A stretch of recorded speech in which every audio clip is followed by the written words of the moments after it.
all up there? We're streaming. All right. Give it a minute and see if anyone hops in here. Zach Ward is in. All right. Shots is in.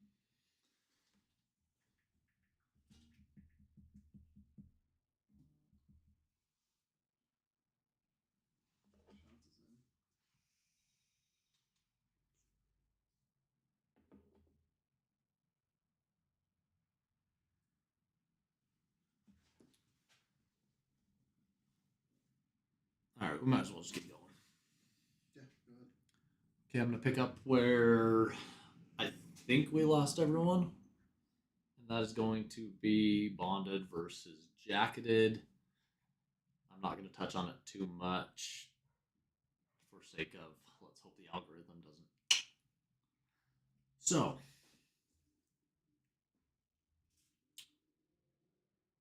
the legality of carrying in Utah. Utah is now a constitutional carry state, which means you do not need a permit to carry. Open, concealed, etc. You don't need one. Just Utah. Is that any better? Okay. So, you do not need one any longer. Does that mean that you shouldn't have one or you don't need one for anything? No, it doesn't, because when you cross state lines, the reciprocity between Utah and other states will grant you the privilege or the right to carry those other places. Utah shares reciprocity with several other states, specifically the surrounding states, with the exception to New Mexico. Don't ask me why, but that's just the way it is. Now, the other thing, if you were to carry in a school in Utah, you do need a Utah resident full permit. 21 years old with a permit to carry in school. That's pretty much the big thing in Utah of having a permit. So, let's talk about open versus concealed. Concealment is an art, okay? Do not try and find a carry method that fits your wardrobe, okay? Find what works for you for your carry method. Build your wardrobe around that. I cannot stress that enough. Dress around your carry. So,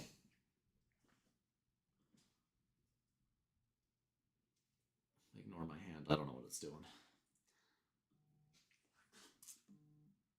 I'm not a huge fan of open carry. The reason for that is it makes you a soft target, right? It's if someone comes in and they see you and you got something strapped on your hip or cross draw or drop leg or ink, whatever it is, whatever your preference is, across the chest, they're going to key into you and be like, okay, well, if I'm here to do harm, they're my first target. Now, if it's hidden, if it's concealed, who's going to know the difference, right? Who's going to know that X, Y, and Z people, they're all packing and they know what they're doing, but they can't see it. So therefore, you are a hard target. No one knows. Element of surprise. But you also need to know when to get involved versus when just to sit back, be a witness, and go from there. Okay? I'm going to move on. We're going to get through this pretty quick. When I'm doing this in front of a camera versus in front of a classroom of people, it goes a lot faster because I don't get sidetracked. Let's talk about maintenance. How often should you be cleaning your tools? I'm going to try and use some different words to try and help with our algorithm here. So how often should you be cleaning your tools? Well, it depends. I've done torture tests where it's been 5,000+ rounds. I haven't even wiped anything down. Is that really practical for something that you are carrying on your body that you are trusting with your life, I'll let everyone be the judge of that, okay? I would recommend at least a wipe down periodically if you are not actively at the range practicing. If it's just sitting in a safe, it can sit there for years, right? If you want to go and practice with it, then yeah, maybe drop a little bit of oil on the rails. For me, I clean after every single session, and that's for me. That's because if for the awful reason that I need to use it and something happens and I need to go to court for it, well, I want to be able to say it was clean, it was functioning, and I know this because this is the last time I did it because I do it this way every single time. That's a me thing. I'm a certified Glock armorer. It's easy for me to articulate that.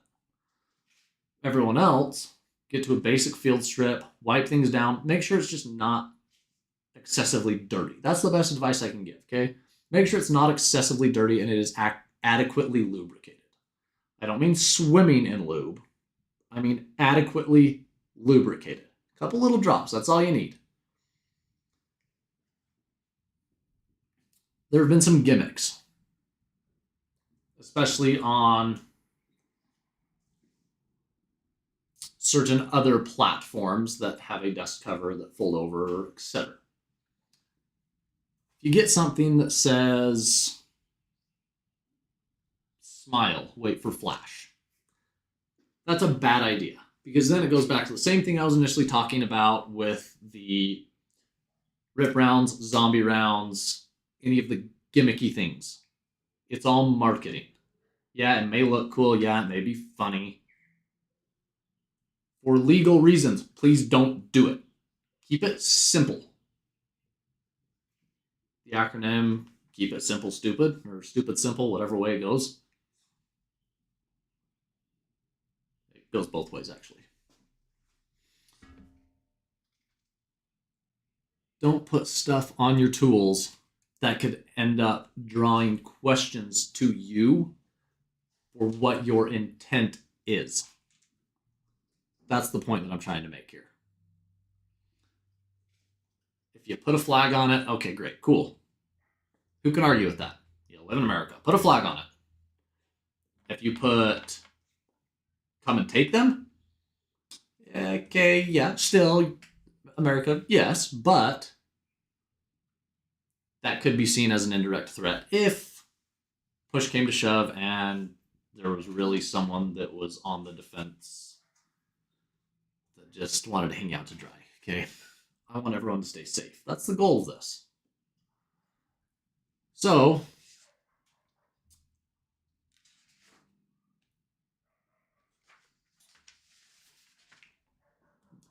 I already touched on this once, but let's get back to it. When I said concealment is an art, I meant it. The different types of holsters. You have outside the waistband, inside the waistband, shoulder, cross draw, ankle. You have belly bands. For the love of God, do not carry a flashbang. It was a gimmick. It was a cool idea when it came out. For those of you who don't know what that is, it clips onto the bra of a female, and the tool slides inside and just sits there. Hence the flash bang. Don't do it, okay? I hope none of you are even considering that anyways, but my preference is inside the waistband. I go appendix. It works for me. The first time I did, the first little while, it took some getting used to because it's not the most comfortable position. But you're also not going to see me walking around, checking, you guys can't see me in the camera, but checking my ankle, running my hand on my side. Hey, is my tool still there? It is a comforting discomfort. That's the word. A comforting discomfort, knowing that it's there and I know it's there, because it's just there. I can feel it, right? So, I'm not a fan of shoulder. Blue, totally blue. Because if it's here, and I come out, what am I doing? Well, I'm flagging myself and everyone else as I'm coming out to present, okay? Versus if it's here in appendix, I come out, boom, straight out. So, question for you. As we're talking about pulling and coming out of a draw or into a draw, certain cuts, I know mine, for instance, has got inside on each waistband, buttons. What's your preference on that? Your 5 steps to getting a draw. I don't have 5 steps because my personal opinion, and this is, again, my opinion, I don't carry places that are not, I don't carry off body. That's the best way to say it. I don't carry off body where there's something that I may need to take off and it would be over there or harder to get to. I understand sometimes that's all you got and it's better to have it, but just know that you're not going to be able to get to it very quick. Take that into account. Take that into consideration if you think you might be getting into something. The nitty-gritty is have it where it is accessible if you need it, because chances are if you need it, you're already in a bad way. Does that answer? Does that answer your question? Why do I have fireworks going off? I have no idea how that came out, but it did. Okay, whatever. It was cool. It's right at the end of the topic, so. Ankle is cool for deep concealment. Again, hard to get to. Practice.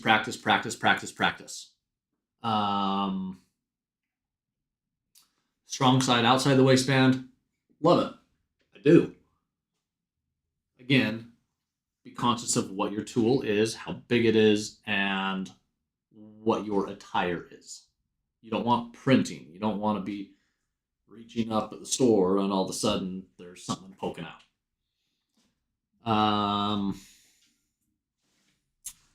So question from Zach. If you're a big dude, where's the recommended carry position? It's going to be different for everyone. Me as a bigger dude, I carry on my backside. Perfect answer. It is different for everyone. A lawyer's favorite answer? It depends. It really does. It depends on preference. It depends on what you're carrying. It depends on what you are wearing. When I first started this back 12, 13 years ago, it was always right about 4 or 5 o'clock. Because that's what was most comfortable for me. And then as things progressed and I got more into different avenues and different trainings and I watched different videos and I practiced more, I realized that if I'm in a bad way and I need to get something, my easiest access is appendix. Because from here, going down and back up is a really short distance versus being here, having to go all the way back and come all the way back out, right? My recommendation is if you can't do appendix, and some people don't like it just because of where things tend to be sitting. They don't like that idea of something being pointed back to our fire rules. Don't cover something you're not willing to destroy. Try strong side, even if you go strong side inside the waistband. Okay, you could tuck it 4 o'clock, 3:30, 4 o'clock. And if you have a small frame like a subcompact, perfect. No one would ever know.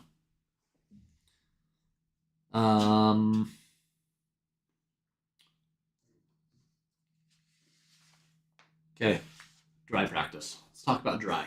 Everyone always says, I'm going to go to the range, I'm going to practice, I'm going to get so much better. You're not. You're just going to be wasting money. And you're going to be frustrated. And you're going to be changing equipment. And that's because you have not taken the time to understand the mechanics of everything. I would much rather do, and I don't call it dry fire, I call it dry practice, because you are not actually firing, right? You are practicing. Get that in your head. You are not doing dry fire, you are doing dry practice. You are practicing your presentation, you are practicing your access. So if I were to take my blue and stuff it back here, which I didn't do because I don't have a holster back there, but it would be dry practice, okay? I'm here. This is just not going to work with what I've got. With what I've got on.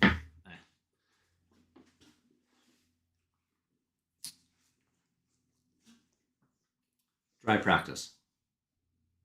Leave everything that goes bang in a separate room. I don't mean on the table next to you. I don't mean in your pocket. In a separate room. Eliminate every possible chance of things going wrong. 10 to 15 minutes. Don't do more than that.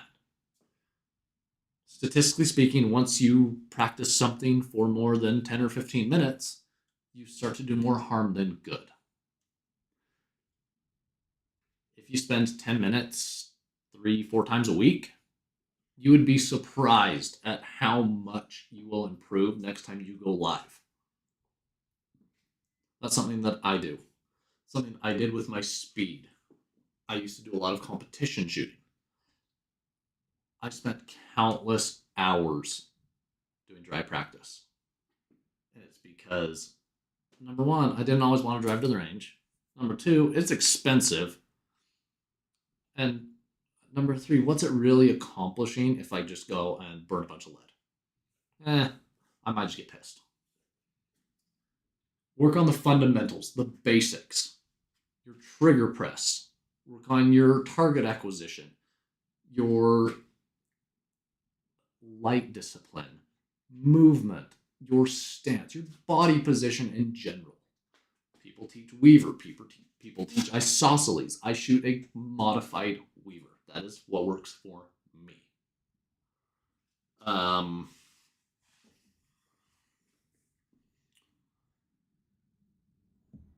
Especially if you get a new tool, please practice with it. Do dry practice. Fiddle with it, leave all the things that go bang in another room, and take it apart. Just a basic field strip, right? Basic. Take it apart, get familiar with it, understand how it works, the mechanics of everything. So, what's your feeling on dry firing with dummy rounds or doesn't hurt the gun? The old, and that's what I was getting ready to say is the old, dry firing is so bad for a gun and. Nowadays. If you're really that concerned about it, put some snap caps in. That's the word I was looking for. Put some dummy rounds in, some snap caps in, but you don't need to constantly be releasing that hammer, releasing that striker, okay? You can come up and you can get a nice draw stroke, you can get a nice presentation, you can get a nice trigger press, and then focus after that, okay, what am I doing and where am I at? Take a minute to really come down and say, okay, here, bang, freeze. Okay, transition here, short reset, freeze, come back, right? You don't need to constantly be racking your slide, constantly re-engaging everything. Work on manipulation, work on body positioning. Shooting stance.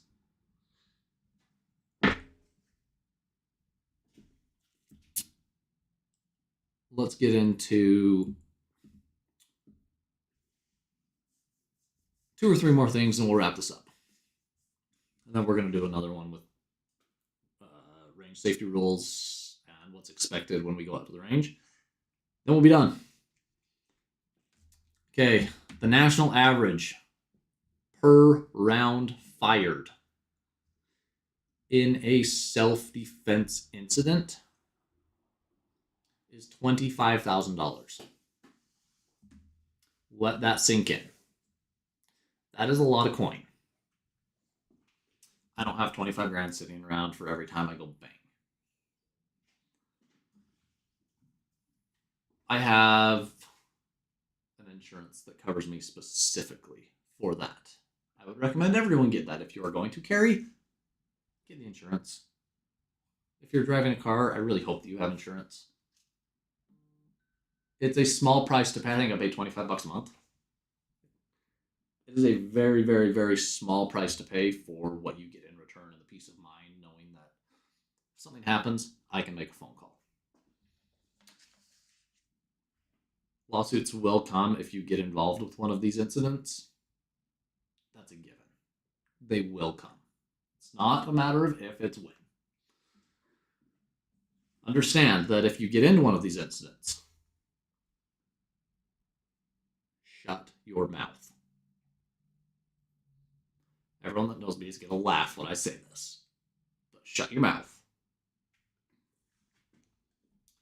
Make the notification that you will absolutely comply, but attorney. Chances are your tool is going to be taken. Request LE and fire, medical. Very, very, very, very, very brief. Upon the phone call of, hey, this happened, make sure you are in a safe location. LE and fire and medical. Just call it fire. So make sure you request both. Very brief debrief of what happened. Very brief. Description of where you're standing, what you're wearing, and the location of your tool. And you don't need to offer up any additional information. Okay. Would you recommend clearing your tool? No. Just put it somewhere safe. I would recommend. Why is it? Because I was told to clear your tool once you confirm that you're no longer a threat or in a threat. I would say honestly no.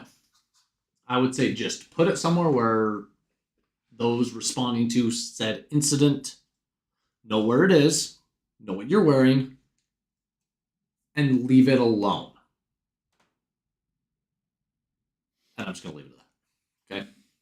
Now, are you going to get in trouble if you did clear it? No. Is it necessary? No. Your stress level in something like that is going to be sky high. You are not going to be thinking. You're not going to have any fine motor skills. It's all going to be muscle memory. Okay? You're not going to be thinking, oh, I should clear this. I should make this safe. I should do this and this and this. No. You're going to be like, what just happened? What did I just do? Breathe. Breathe. Breathe. Do what I just told you. Then again, this is not legal advice. This is just something that comes on the card for my insurance. It says these are the steps, and I just paraphrased it. I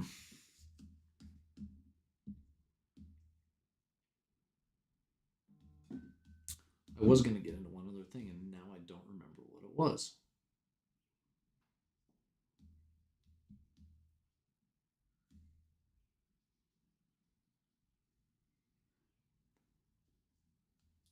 Field strips.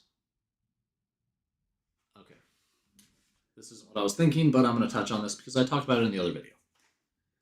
For those of you who carry a second mag, good job. Well, why do you carry that? Do you want to be able to go pew pew more? No, I don't carry it for that reason, although that is also a benefit. That's just a bonus. I carry it for malfunctions. That is why. Something happens and it goes click, and I need to start doing some malfunction clearances. I don't want to worry about retaining those last 3 precious shiny things that I have. I want it to be like, okay, I can go to my secondary, back in business. All right.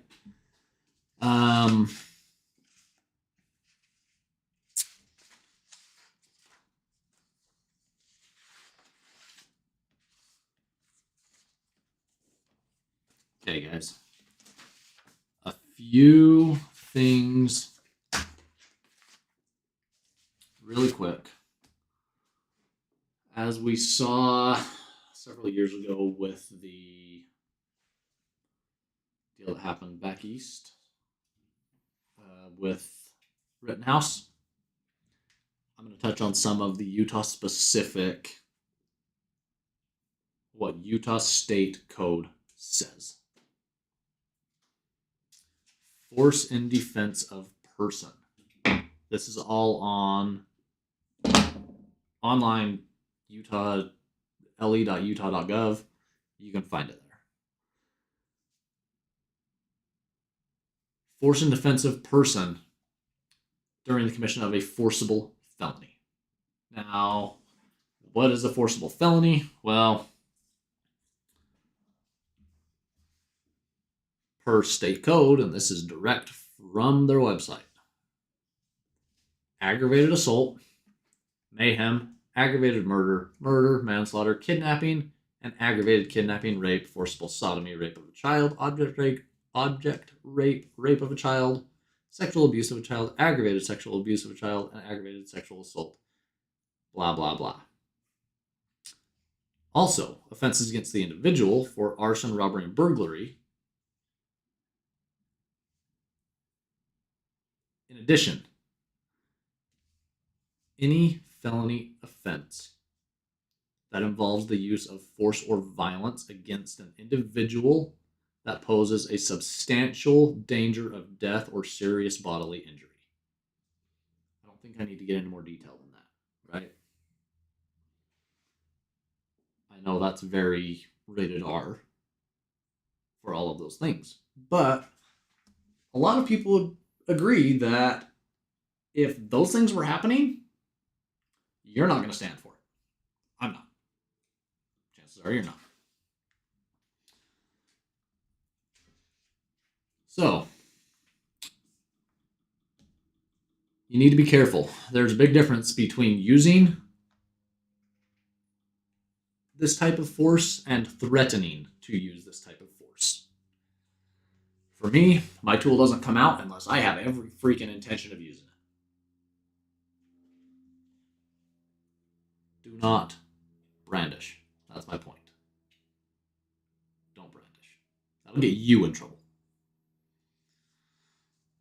So, obviously, if you're keeping someone else safe, and say you go to a gas station and there's someone screaming for help because there's something awful going on in the back room and you happen to get in on that, is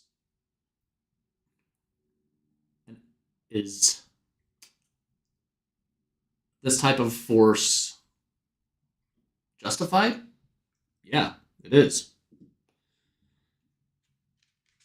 Per what the state code says. Now, let's flip it. Oh, I know what I was going to say. I'm going to get back to that because it's kind of on the same subject. But I'm going to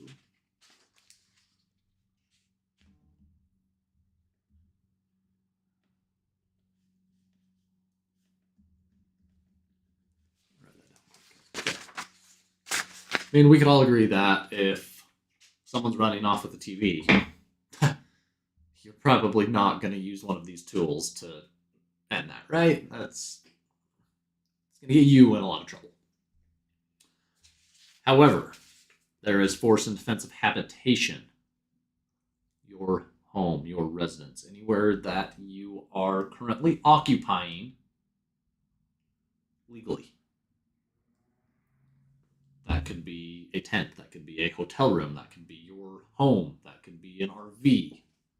It is your residence. A person is justified in using force against another when and to the extent that he reasonably believes that force is necessary to prevent or terminate the other's unlawful entry into or attack upon his habitation. However, he is justified in the use of force which is intended or likely to cause death or serious bodily injury only if an entry is made or attempted in a violent and tumultuous manner, surreptitiously or by stealth, and the person believes that the person coming in is there to do harm.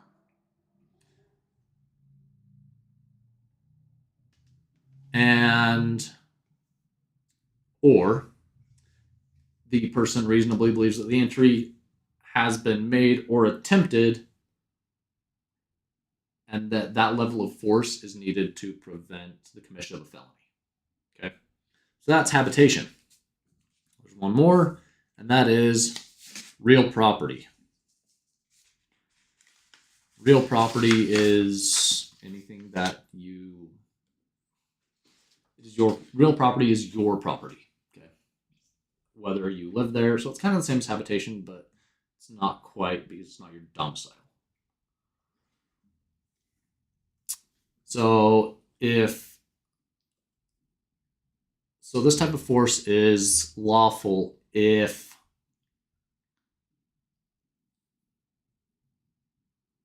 the person is in lawful possession of the real property,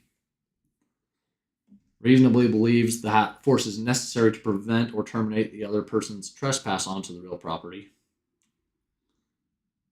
and the trespass is made or attempted by use of force in a violent or tumultuous manner, and you have reason to believe that the person is there to commit a felony or a violent act. Okay. Does that mean that someone jumps your fence and automatically you say bang? No. Like I said, this is not legal advice. If you have questions, feel free to get in contact with me. I'm happy to answer anything. Then again, I'm not a lawyer. I can give you my opinion and how I read these things. Is that going to help you if you get into it? Probably not.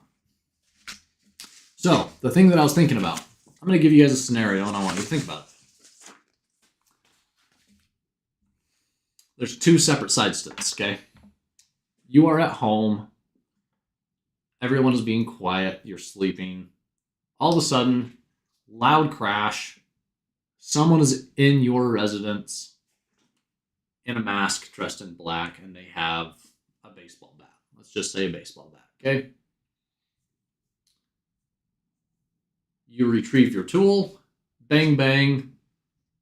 Hey, this just happened. Send these people and these people. Click. Okay. Get there and pull off the mask and say, wow, congratulations. Like we've been looking for this person. They are wanted for this and this and this egregious offenses. Then everyone in the neighborhood, oh, hey, yeah, Billy Bob. Oh, hey, Joe. Hey, good job. You know? Thanks for making us safer. What did you know? You knew that there was someone there that wasn't supposed to be. You didn't know what they were there to do. You were in fear for your life, and you acted accordingly. Turned out to be a good thing. Let's switch the scenario up, okay? Same exact thing happens, but Ellie gets there, they pull off the mask, it's the neighbor kid. Yeah, that, everyone's like, oh. The reality is this. What changed? Because the answer is nothing. The answer is nothing changed, only the optics. Because now, instead of this person who has been wreaking havoc on your neighborhood or city or state or whatever, now instead of that person, it's the neighbor kid who made a dumb choice or was playing a prank or whatever. Point remains, you knew the exact same thing. There was someone there who was uninvited, who was not supposed to be there, with some sort of weapon, and you were in fear for your life, so you acted accordingly. The only thing that changes are the optics. That's it. Because now the neighbors, oh, I can't believe you did that. Oh, I can't believe you did that. Everyone will judge until they are in that situation. It doesn't define you, it defines them. Okay? Are there any other questions that have popped up? The only other one that popped up a minute ago was after range cleaning, but I know we kind of covered that at the beginning. So I will touch on that really quick. Basic field strip. Watch YouTube. If you don't know how to do it, watch YouTube or get with me. Happy to show you. Doesn't take a lot. Most of these tools are designed to run in the worst environments, provided you have a quality-ish one. Not going to knock on any brands, but they should function.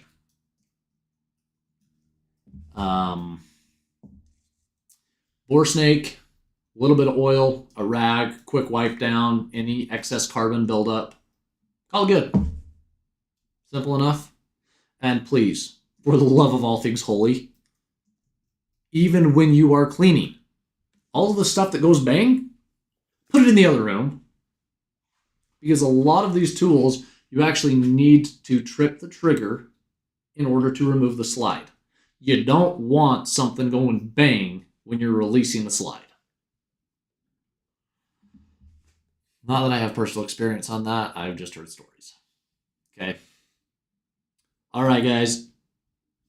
If you have, I'm going to run over this really quick. Okay. So this is a checklist. So this is the first part to obviously the marksman or the marksman tab to start expert marksman in the future. These are the things that will be required in order to obtain this. Okay. Classroom lecture, which is pretty much this. Okay. If you have questions, like I said, reach out. You're going to need to recite the range rules again.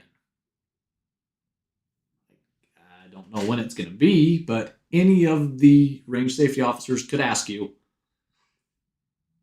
Please know them. Know them, love them, appreciate them. They are designed to keep everyone safe. You need required equipment. The required equipment are an adequate tool, eye and ear pro, an adequate holster, and a cleaning kit. Okay. If you need opinions on any of this, recommendations on any of this, reach out. Me, Scooby, Shots, any of them. With that being said, we are not going to be working from the holster for the basic marksman. That will be a progressive expert marksman when we start getting into that, because there's a lot more that goes into it, especially if you've never actually worked from a holster before. 24 rounds possible, 24 rounds will be fired. There's 120 points possible. 80% is the standard to pass. You're going to need to demonstrate safe handling. And you're going to need to demonstrate a field strip and cleaning.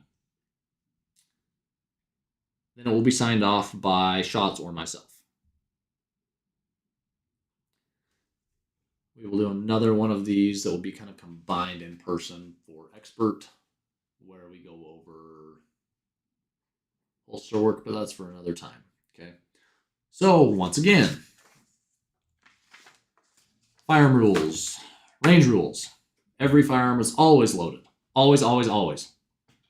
Number 2, do not point your firearm at anything you're not willing to completely destroy and pay for. It's the laser rule. 3, keep your finger off the trigger until your sights are on target and you have made the conscious decision to fire. Number 4, know your target and the backstop beyond. Okay, I'm going to put all these out. These will be in, I'll put these rules in the drive.